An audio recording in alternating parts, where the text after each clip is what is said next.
In the Buddha, Dharma, and Sangha, most excellent, I take refuge until Bodhi is reached by the merit of generosity and other perfections. May I attain Buddhahood for the sake of all wandering beings in the Buddha, Dharma, and Sangha, most excellent. I take refuge until Bodhi is reached by the merit of generosity and other perfections. May I attain Buddhahood for the sake of all wandering beings in the Buddha, Dharma, and Sangha, most excellent. I take refuge until Bodhi is reached by the merit of generosity and other perfections. May I attain Buddhahood for the sake of all one beings. May all mother sentient beings, limitless as the sky, have happiness, and the causes of happiness. May they be liberated from suffering and the causes of suffering. May they never be separated from the happiness that is free from sorrow. May they rest in equanimity, free from the bias of attachment and aversion. May all mother sentient beings, limitless as the sky, have happiness, and the causes of happiness. May they be liberated from suffering and the causes of suffering. May they never be separated from the happiness that is free from sorrow. May they rest in equanimity, free from the bias of attachment and aversion. May all other sentient beings, limitless as the sky, have happiness, and the causes of happiness. May they be liberated from suffering and the causes of suffering.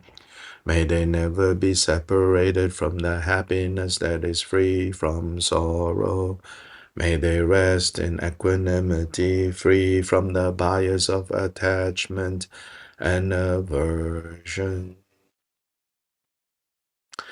Bajra Samaja, Bajra Samaja, Bajra Samaja. Protectors of all sentient beings without exception, deities who vanquish the ruthless hordes of Maras, knowers of everything as it is. Bhagavans and your retinues, please come here. Argyam Padyam Pushpe Dhupe Aloke Gende Nivede Shabda Pratija Soha.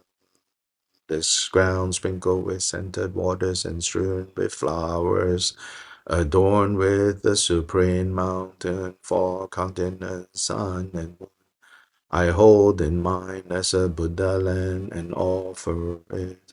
May all wandering beings experience such a pure realm, whatever slight virtue that may have been gathered through prostrating, offering, confessing, rejoicing, requesting, and beseeching, I now dedicate to complete Bodhi.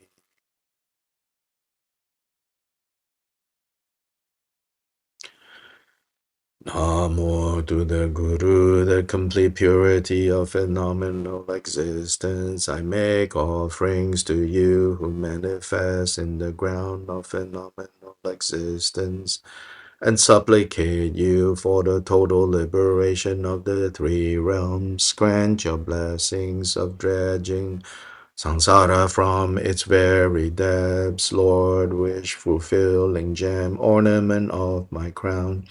Beyond word and expression is your victorious mind, endowed with the five superior primordial wisdoms, epitome of love, the one with kindness, precious protector of wandering beings. I supplicate you in the innate state of my mind, bless me in that state of suchness. Grant your blessings for realizing this primordially birthless and completely pristine mind as the Dharmakaya beyond thoughts.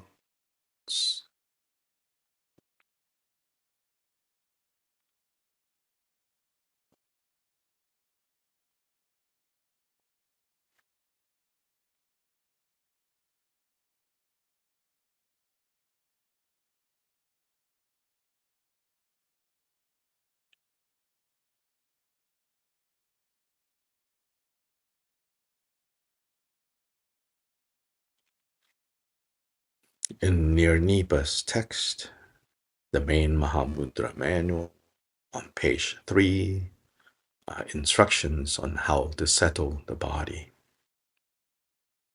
So first, in a secluded place, away from the busyness, away from the distractions, sit on a comfortable cushion with legs folded in the Vajra posture or half Vajra posture. Straighten the spine, elongate the body. Place the hands in the gesture of meditative equipoise below one's navel. Hold that mudra. Gaze at the tip of your nose. Shoulders spread open. Let your tongue lightly touch the upper palate. Leave your teeth and lips in their natural position. Then let breath flow comfortably.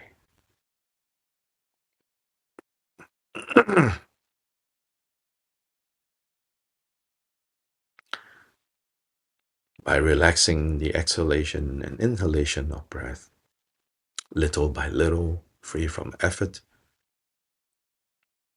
your breath exhales and inhales just as it is.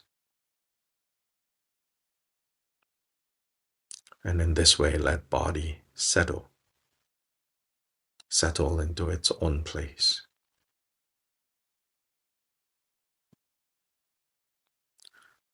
Set aside, put aside all busyness of the body, not just the obvious busyness of physically moving around. Set the intention for all the insides of the body to also come to rest naturally without being triggered, without being inflamed. Let it all settle, let it all cool down.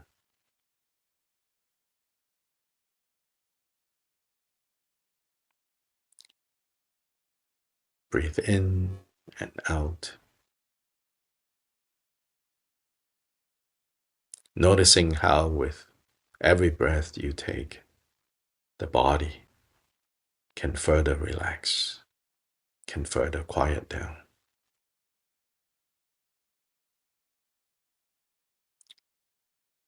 And with every breath that you exhale, all the stresses, all the tension can be taken out by the out breath.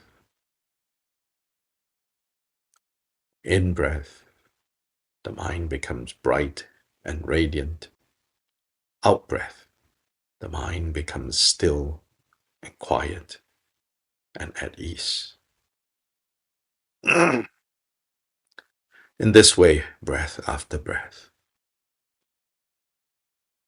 takes us to a deeper relaxation as well as brightness of the mind. So try to encourage or cultivate these two aspects of mind.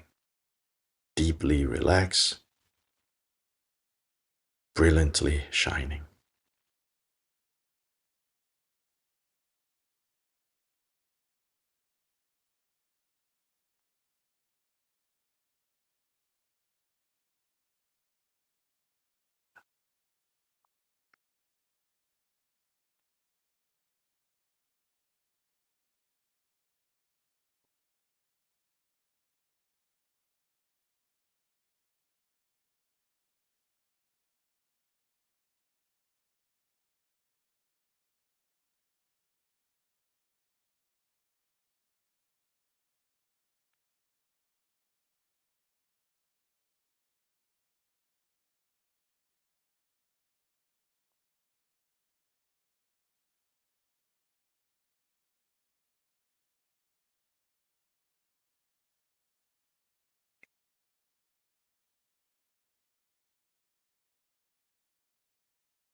Sometimes you can direct your attention to the body, different parts of the body,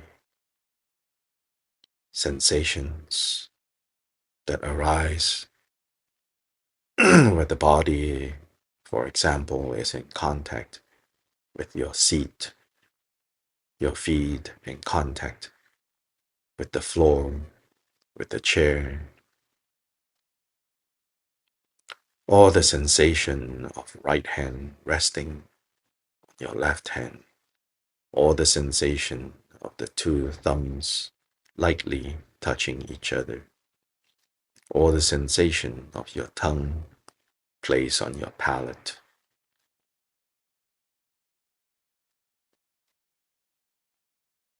These different contact points, these different sensations that arises from the contact points. Sometimes you can just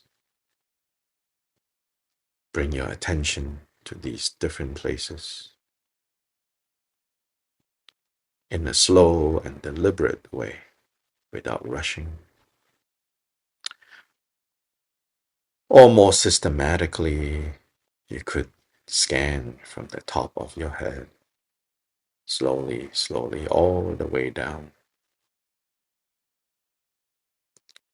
like a gentle sweeping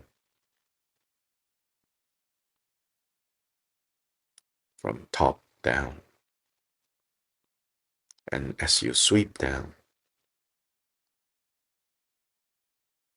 encourage the heaviness, any tightness, any tension to flow down, down, down, and into the ground.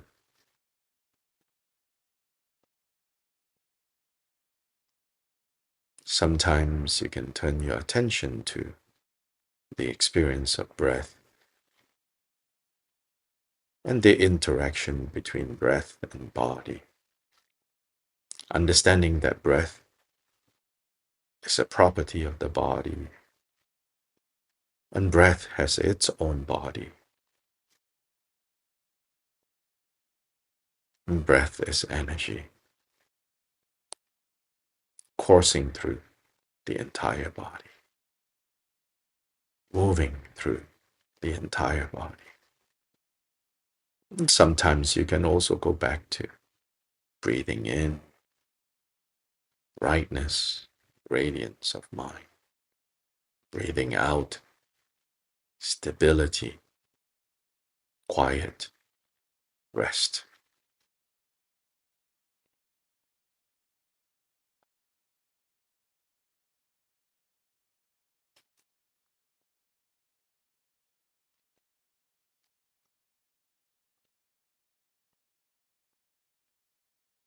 Whatever outside of this that is trying to get your attention, just gently but firmly say later and set aside and put aside. Don't make them enemies. Just gently but firmly later and put aside and set aside.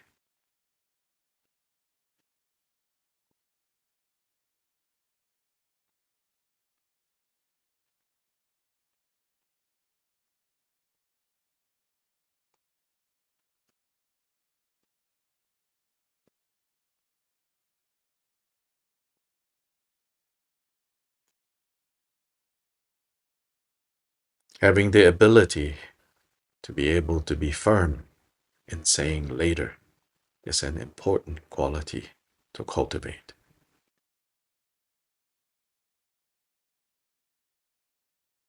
So don't neglect doing that. Which also means then, don't regard these distractions or these attempts to distract you as coming from some kind of enemy, but rather these are opportunities offered for us to be able to cultivate strength in saying later, resolve in saying later.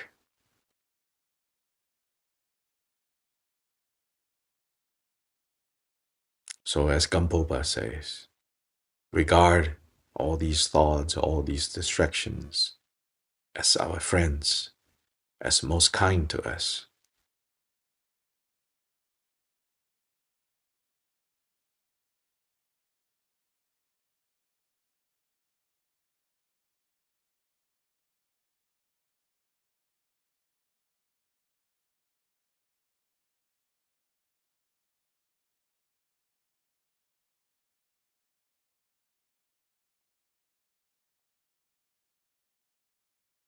Furthermore, Lord Gampopa says, if you have illness, if you have physical pain, again, don't regard those as problems, but as friends, as most kind.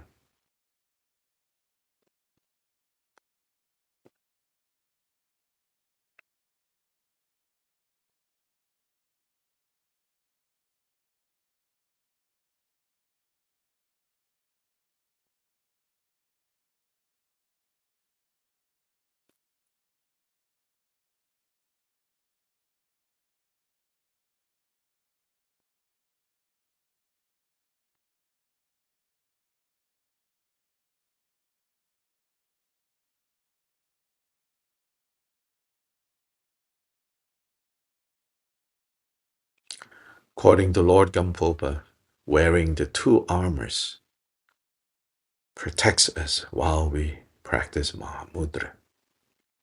The first armor, the outer armor, is the armor of accepting, recognizing, appreciating the unmistaken nature of karmic cause and effect. In particular, whenever any difficulties arise, on the cushion, off the cushion, all these difficulties, all these challenges are to be understood in the context of the playing out of karmic causality. Nothing personal, not a judgment on you being good or being bad. Lay aside all of that, but do see that it's the playing out of karmic cause and effect. And then be done with it. Be done fighting it. This is the outer armor. The inner armor has two aspects to it, which is how to relate more specifically to illnesses of the body, and the second aspect, how to relate to mental emotional turmoil, mental emotional distraction. And here specifically, both illnesses of the body, discomforts of the body, mental emotional discomfort, mental emotional turmoil are all to be recognized and embraced as friends, as most kind, as indispensable. Indispensable for us to break through all of this and to realize the Mahamudra nature of mind. And with these two armors, if we truly put on these two armors, then we can become fearless. Nothing can derail us. Nothing can cause us to stray from the path of Mahamudra.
that at your own pace, when you are ready, begin with the explicit cultivation of bodhicitta, followed by idam, then devotion to the Guru, and then the beginning of holding the blue bindu in the center of your heart. Even though some of us may feel, oh, right now, this meditation is really good, really nice. Isn't this essentially what Mahamudra is? Don't fall into this trap in thinking this is it, but rather following the example of all the generations and practitioners of the Fivefold Path. We see their example, we recognize the importance of cultivating these 5 aspects in a deliberate way. And so we too will take up this practice. So at your own pace, also no need to rush from here into the Fivefold Path in an explicit way, but do at some point in this session here transition more explicitly to the instructions of the Fivefold Path.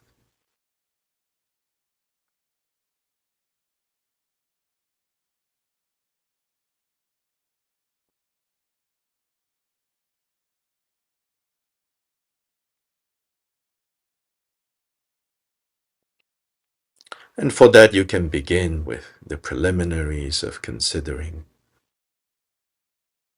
how wonderful, how blessed we are to have the leisures and endowments, but how fragile and how easily we could lose this. And the unmistaken nature of cause and effect, and how nowhere in this samsaric circle of birth and death can true happiness be found, and therefore we have to move in the direction of freedom from samsara. These being the 4 thoughts that turn the mind.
With cultivating bodhicitta, remembering the basis for bodhicitta, which in our text identifies cultivating unbiased loving kindness and compassion.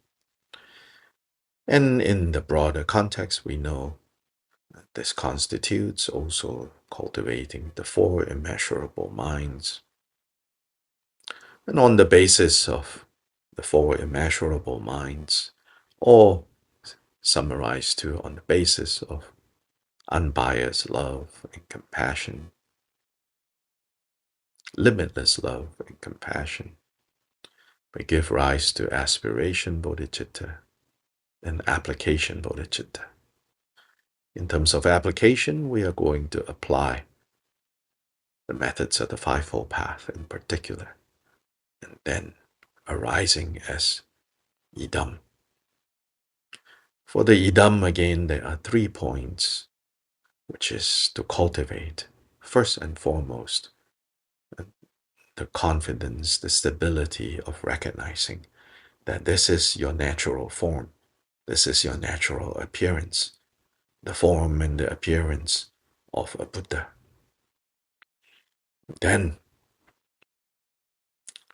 gaining clarity, sharpness in this form, and then remembering the symbolism of various aspects of this form. These are the 3 aspects of idam training. And of course, there are many other branches of idam training, such as taking the 3 states onto the path, the dying state, the bardo state, and taking rebirth in the bardo as the 3 states for cultivating the 3 kayas. Then there are the 5 awakenings, and so on and so forth.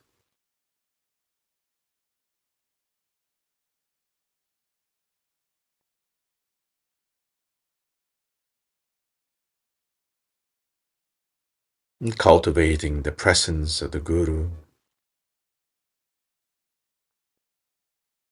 in our hearts, all above us, protecting us, guiding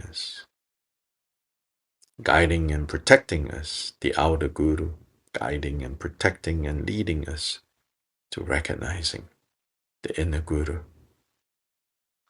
the pristine nature of our minds.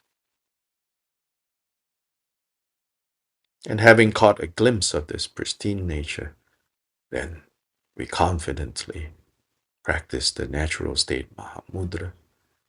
And where we are now is the first part, which is stabilizing the mind,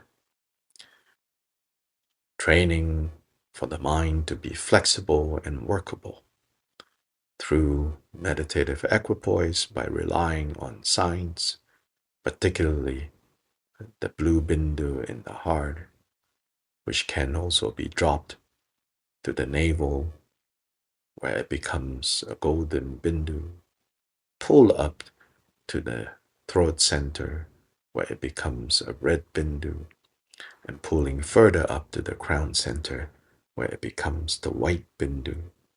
And in these 4 places, gaining both stability of mind and flexibility of mind.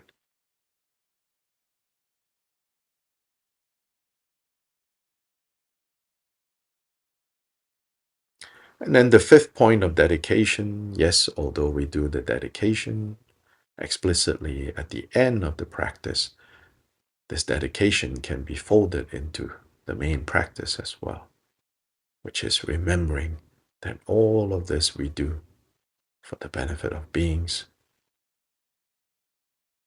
for the happiness of beings, for the freedom of suffering of beings. And coming one circle then to right at the beginning with bodhicitta. Bodhicitta at the beginning, dedication at the end, and everything rolled into one single practice.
Remember that the magnitude or the size of idam should not be restricted to just our limited ideas of the current body occupying the current space in your room, in your house, but expand the idam to fill the entire universe.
Remember to keep your mind in the middle way, in the central path,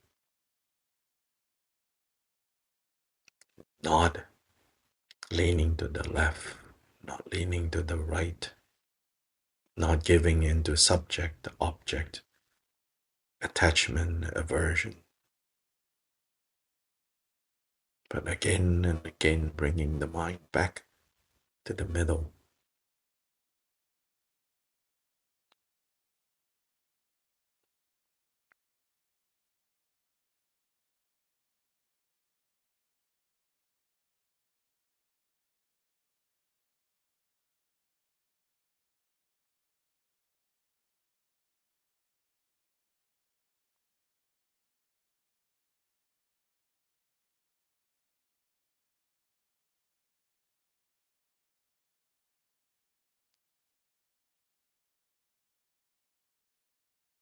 By bringing the mind into the middle, all the winds, all the energies also enter the middle.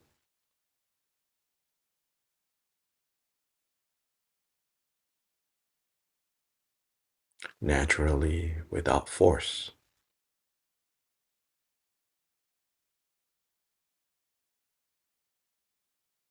They enter the middle way, the central channel.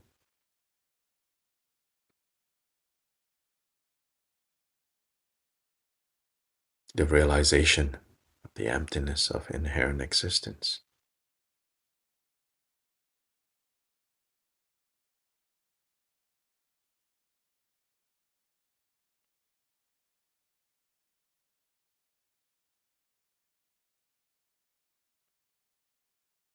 The subsiding of all the poisons, of all the afflictive emotions, of all conceptualities.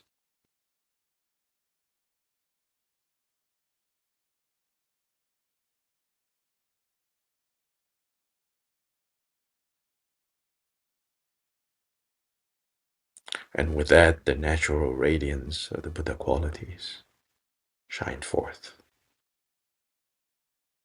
without obstruction, without obscurations. Keep the mind in the middle. Keep the mind on the bindu.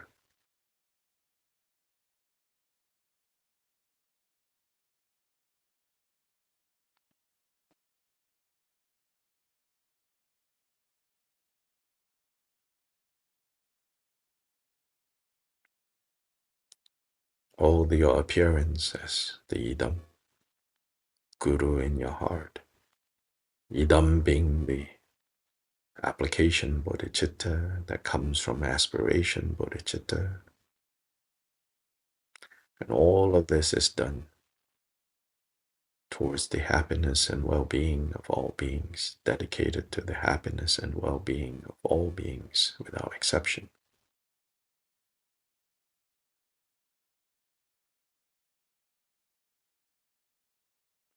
All beings and all appearances now focus on this single bindu.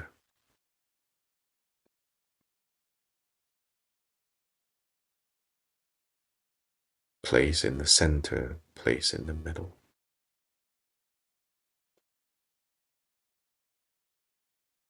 Held in the center, held in the middle.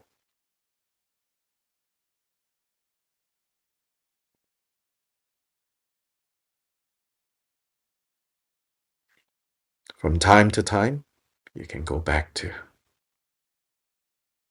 just relaxing the mind, letting the mind be bright and brilliant, and relaxing the mind, bright and brilliant, radiant, present, unmoving.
page 78. This is the recitation for dedication. So here, the particular way of doing dedication that Kyopa Jigten Sumgen emphasizes is to not only think of like the dedication is dedicating this session of practice, but to bravely, confidently think of all the virtues that have been collected, that you have accumulated, past, present, and even future. You say future, not here yet, but whatever future virtue that you can imagine creating, bring to mind all of this. The entirety of samsara and nirvana. And then the innate root of virtue is talking about Buddha nature. And Buddha nature as it exists in all beings, you even take that virtue and bring it all together. No virtue that you cannot dedicate. Even those that are not yours, because yours, others, doesn't matter. Take all of that and dedicate that so that I and all sentient beings quickly attain the unsurpassed, perfect, complete, and precious Bodhi. By the virtues collected in the 3 times by me and the entirety of samsara and nirvana, and by the innate root of virtues, may I and all sentient beings quickly attain the unsurpassed, perfect, complete, precious Bodhi. Changchu Semcho Rinpoche Mage Bana Ge Che Geba Nyampa Meba Gong Ne Gong Du Belwa Sho.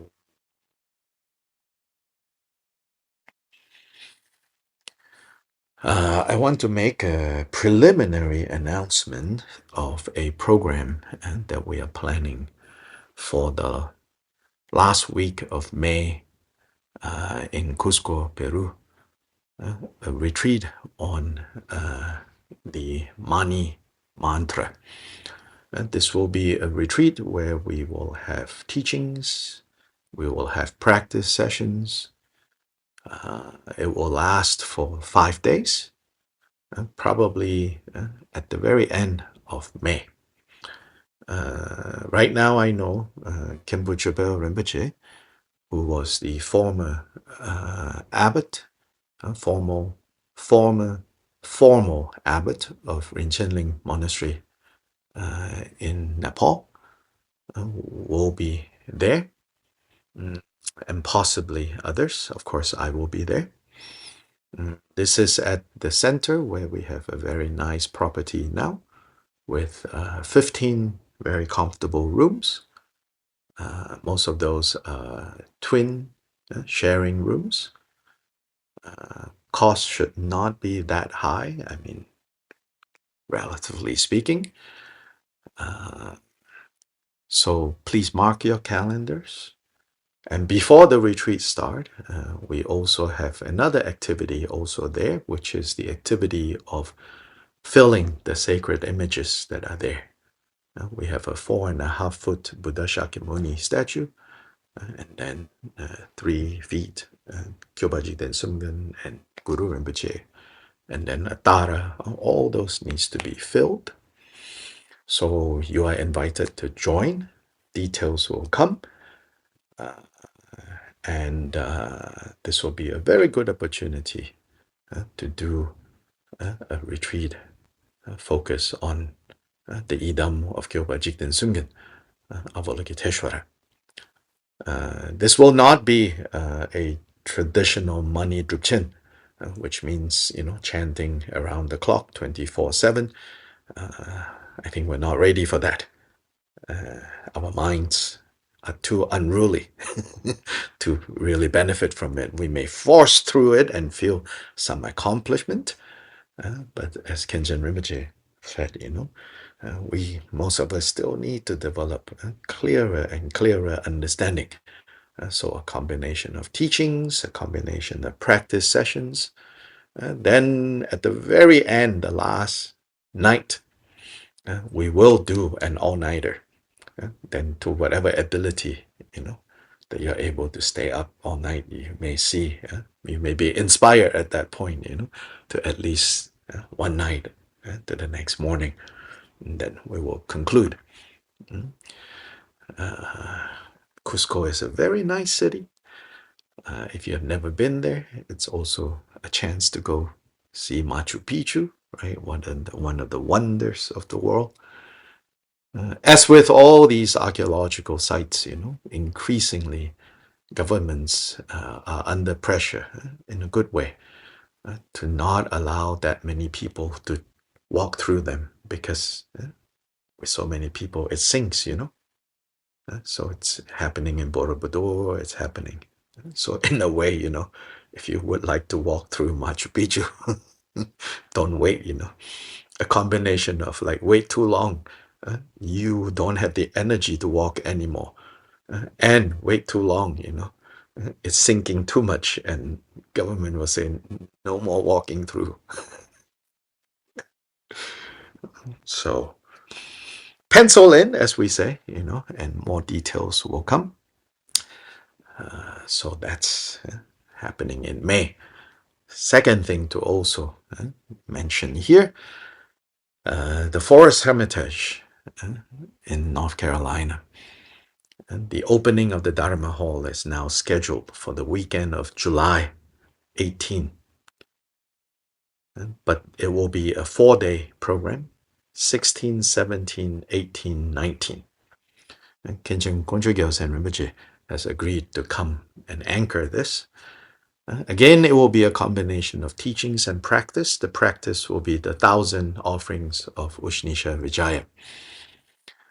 The significance of that weekend is also that Saturday, July 18th, is the day of Chokur Duchen, marking the day that the Buddha turned the Dharma wheel for the first time in Deer Park, which also coincides with the birthday of His Holiness Drigom Kyabgon Chesang, which also coincides with the first year anniversary of His Holiness leading by example, entering into extended retreat at the age of 80, exactly a year ago. And so all these auspiciousness, we are capturing the auspiciousness for an auspicious beginning of this Dharma Hall. Beyond the building of the Dharma Hall will be the building of the residences for the full-time residents, and then also the building of cabins for short-term practitioners. The cost of a cabin, I think, will cost about US $7,000-8,000 for each of these cabins. So we are, of course, going to need to fundraise for these cabins. For the full-time residents, which right now maybe there's only one, that is for the full-time resident to figure out. Burden should not be on others. So you all need not worry, think about that too much. But where you can help is these short-term cabins, which we can use for 8 months of the year comfortably. And these 10 by 12 cabins, we have looked at some models. We think will cost about $7,000-8,000 per cabin. So we are going to need to fundraise for and put these cabins, and then that place will be zoned as a seasonal use campsite, is how they call it. So then relatively less stringent kind of zoning laws, but still very safe laws, of course. We'll abide by all of that. Then these cabins will all be served by one building. And of course, that building, again, we need to figure out how to do that. That building will be the building with bathrooms for men, women, and, showers, toilet, kind of like at the campsite. You have a central building where people come to take care of bodily needs. But first thing is the Dharma Hall, 16, 17, 18, 19 of July. So again, please pencil in your calendar and stay tuned. So we will continue this tomorrow. And then hopefully this weekend, the weather will not be too disruptive, although there's a lot of scary scenarios. And understandably, I think people in this area in Asheville is a little nervous because of what we experienced with Hurricane Helene. Now, this is called Henry, this one that is coming up. It's going to be affecting many places, all the way from Texas to New England. 30 states will be affected. To what degree? We will know Saturday, Sunday. Anyway, if you're participating Amitabha, Saturday on Zoom. See all of you. Bye-bye.